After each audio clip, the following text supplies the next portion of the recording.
A paz do Senhor Jesus. Aqui é o professor Marco Faleiro na disciplina Introdução à Teologia. Nós estamos a estudar sobre teologia. E a nossa primeira pergunta, nós começamos na aba anterior, nós estamos a perguntar: como estudamos a Deus? Mas também devemos perguntar, mas podemos estudar a Deus? Uma resposta seria não. Não, nós não podemos estudar a Deus. Por que nós não podemos estudar a Deus? Pois Deus é infinito e o homem não tem capacidade de estudar a Deus. Então você fala, professor, então o que nós estamos fazendo aqui? Se nós não podemos estudar a Deus, como é que nós estamos tendo um curso? Como é que nós vamos... Então isso tudo não vale nada. Preste atenção. Vamos entender bem essa pergunta, porque muitas vezes ela confunde a nossa cabeça.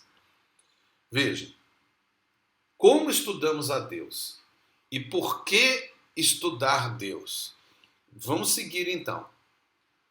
Não aprendemos tudo através de uma vida de busca de Deus, individual e na igreja. Então, veja, não é através de uma busca que nós conhecemos a Deus. Então, será que é necessário estudar? Não é só buscar, mas buscar também não é estudar? Veja a minha afirmação. Podemos estudar o quê?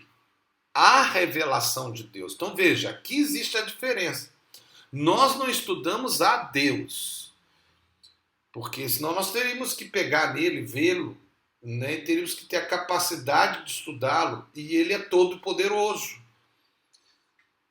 Nós estudamos a revelação de Deus. Então, o que Deus se mostra a nós é que nós estudamos. Então, nós só conseguimos estudar Deus, no sentido de estudar quem Deus é, o que Ele faz, se Ele se revelar a nós. Porque se Ele não se revelasse, nós nunca conseguiríamos entender Deus.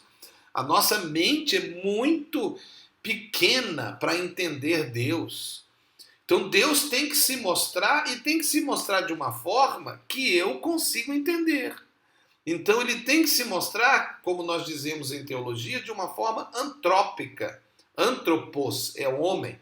Então de uma forma humana. Deus tem que mostrar a nós coisas que nós entendemos, que nós vemos, que nós compreendemos. Então ele usa de símbolos para poder mostrar aquilo que é real. É como diz lá no Novo Testamento, quando fala sobre sombras, né? Então ele mostrou, por exemplo, o tabernáculo para mostrar o céu. Mas o céu é o tabernáculo? Não. Então tudo é sombra. Então eu estudo o quê? Eu estudo a revelação de Deus. E aí Deus vai se mostrando, e ele coloca vários símbolos.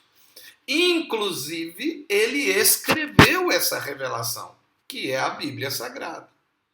Então, eu estudo o que Deus revela a nós. Veja o que a Bíblia diz em João capítulo 5, 39 e 40. Examinais as Escrituras, porque julgais ter nelas a vida eterna.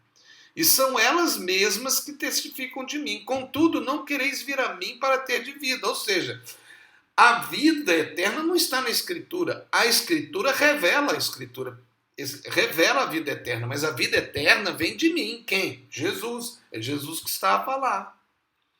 A Bíblia é que testifica de Jesus. Então a Bíblia é uma revelação de Jesus ou de Deus. Mas ter vida é somente para aquele que vai a Ele. A quem? A Jesus. Eu preciso de buscá-lo para ter relacionamento com Ele. Você pode estudar toda a Bíblia, saber ela de cor, pode ser um doutor em teologia, mas se você não tiver relacionamento pessoal com Jesus, você não vai entender quem é Deus. Que Ele se revela, Ele é uma pessoa, Ele não é uma coisa, Ele não é uma energia, Ele é uma pessoa. Então vamos a Ele, vamos buscá-lo de todo o coração. Contudo, precisamos testificar. O que é testificar? Vamos mais uma vez examinar e ver as Escrituras como já falamos antes, ou seja, da forma que nós utilizamos, através do estudo da própria Escritura, olhando os textos originais. Veja aí, essa é as palavras da frase utilizadas, veja, e estas são testemunhar. Então, o que aparece aí, essa palavra testemunhar, é essa palavra que é martirussai, que vem de martírio, né? De mártire, que é testemunho. Aparece nessa concordância somente uma vez na Bíblia. Essa palavra só aparece aqui, apesar dela aparecer 76 vezes com todas as suas ocorrências, certo? Mas dessa forma só aparece aqui. É interessante, quando aparece uma vez só na Bíblia, a gente tem que chamar a atenção a essa palavra. E eu não posso considerar isso quando é no português, porque o português é uma tradução, ele não é o texto original. Então eu sempre tenho que buscar no original para ter certeza que é a revelação. É lógico que no português eu vou ter revelação, mas eu vou ter revelação da mensagem, não do símbolo na sua totalidade, só em parte. Eu tenho revelação da mensagem do símbolo, mas o símbolo em si está nos originais. Veja, martirussai é dar testemunho, mas quem dá esse testemunho? Que testemunho é esse? O testemunho de Jesus, que é o objetivo da Bíblia. Então examine a Escritura para quê? Ter testemunho de Jesus, que é o fundamento da Bíblia, como nós falamos em teologia, a chave hermenêutica. A hermenêutica é interpretação, tá? Então a chave hermenêutica, a chave de interpretação da Bíblia é Jesus. Sem Jesus você não vai entender a Bíblia. Veja, João 14,6. Respondeu-lhe Jesus: eu sou o caminho e a verdade e a vida. Ninguém vem ao Pai se não for por mim. Então, veja em grego, olha que interessante. Eu sei que quando a gente vê aí os escritos gregos, pode trazer de você a vontade de aprender. E não é difícil, principalmente nos dias de hoje, que qualquer um pode fazer esse estudo através da internet, né? Tudo tão disponíveis nos dias atuais, né? Temos até programas de computador para nos ajudar. Mas veja nesse texto original as três palavras, né? Caminho, odos, verdade, aletheia, e vida, zoe, né? Então, essas são as três palavras. Como Deus se revela a nós? Então, qual é a verdade que se revela a nós? É Jesus. Mas como que ele se revela? Nós vamos começar a falar agora, mas nós vamos continuar, porque é parte dessa aula dupla, certo?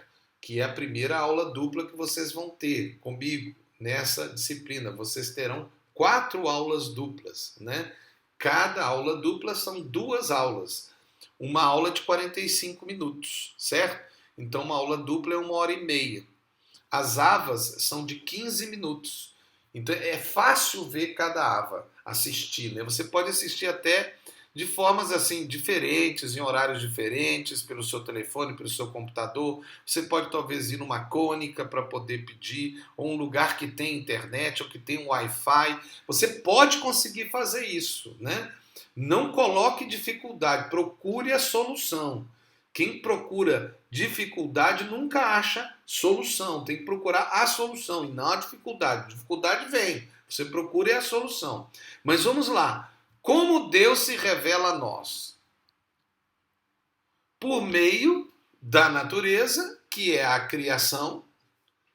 Então, veja, a Bíblia fala: os céus proclamam a sua glória e o firmamento anuncia as obras das suas mãos, ou da sua mão. Então veja, o céu proclama a sua glória. Glória é o quê? Quem Deus é. E o firmamento, o universo, ele mostra o que Deus faz. Então veja, quem Deus é e o que Deus faz é mostrado na natureza. Qualquer ser humano, mesmo que não tenha a Bíblia, mesmo que nunca tenha ouvido falar sobre o Evangelho, que é Jesus, as boas novas de Jesus, o Evangelho é boas novas, né?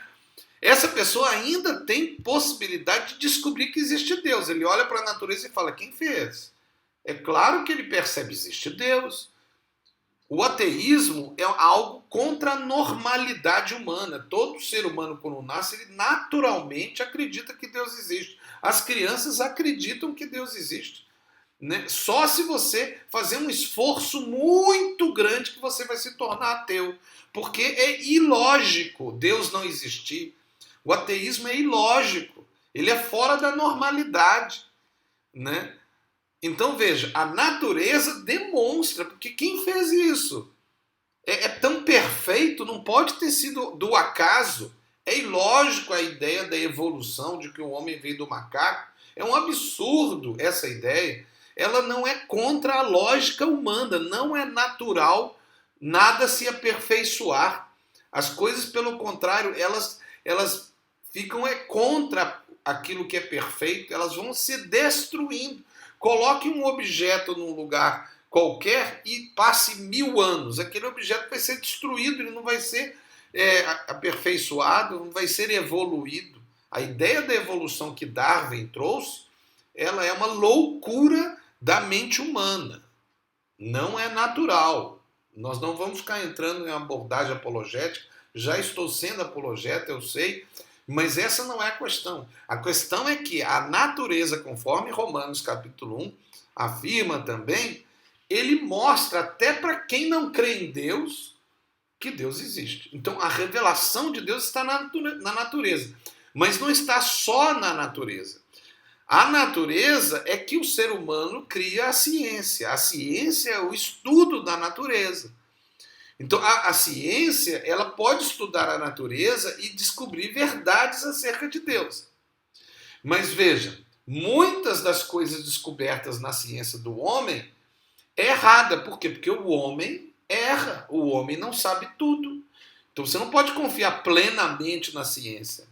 Nós sabemos que muitas das teorias que há 100 anos atrás se acreditava, que há 1000 anos se acreditava, hoje mudou. Nós sabemos que até tem mudado as concepções, porque o homem não sabe tudo. Ele fica pesquisando para descobrir. Isso é ciência. Tem muita coisa boa na ciência, porque ele busca, a ciência deve e procura a verdade. Mas preste atenção, a revelação, que é algo infalível, é a Bíblia Sagrada. Então, tudo que a ciência descobre não pode ser contra a Bíblia. Se está contra a Bíblia, então não é porque a ciência está errada, não é isso. É porque alguém que é um cientista da ciência, né, entendeu errado, descobriu algo que é errado. Ele não descobriu, ele está enganado. Porque a Bíblia não erra. A Bíblia não tem erros. Agora, preste atenção, outro detalhe é que às vezes a ciência pode estar certa e não está contra a Bíblia, mas você interpreta errado a Bíblia. Foi o que aconteceu com a igreja no passado, quando acharam que a Terra era o centro do universo, o sistema heliocêntrico. A Igreja Católica afirmava que era, a Bíblia dizia isso, mas a Bíblia nunca disse isso. Isso era interpretação da igreja daquela época. E nós podemos ter interpretações da Bíblia que é errado, porque nós também somos humanos. A Bíblia não erra, o que erra é a nossa interpretação ou a ciência. A nossa percepção de mundo ou a percepção da ciência do que é o mundo, mas a Bíblia não, a Bíblia é a palavra de Deus, ela jamais erra. O que nós temos é que aprofundar nela, e é para isso que nós vamos entrar nesse curso também, principalmente com a teologia, para você aprofundar na Bíblia, para você não errar, para você ver os mistérios escondidos por Deus dentro da Bíblia. Amém?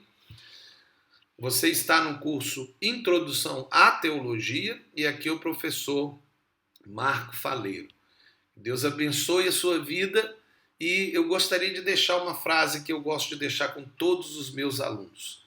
Que você seja feliz, mas que você também faça alguém feliz.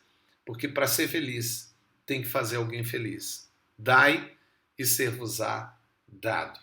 Em nome de Jesus.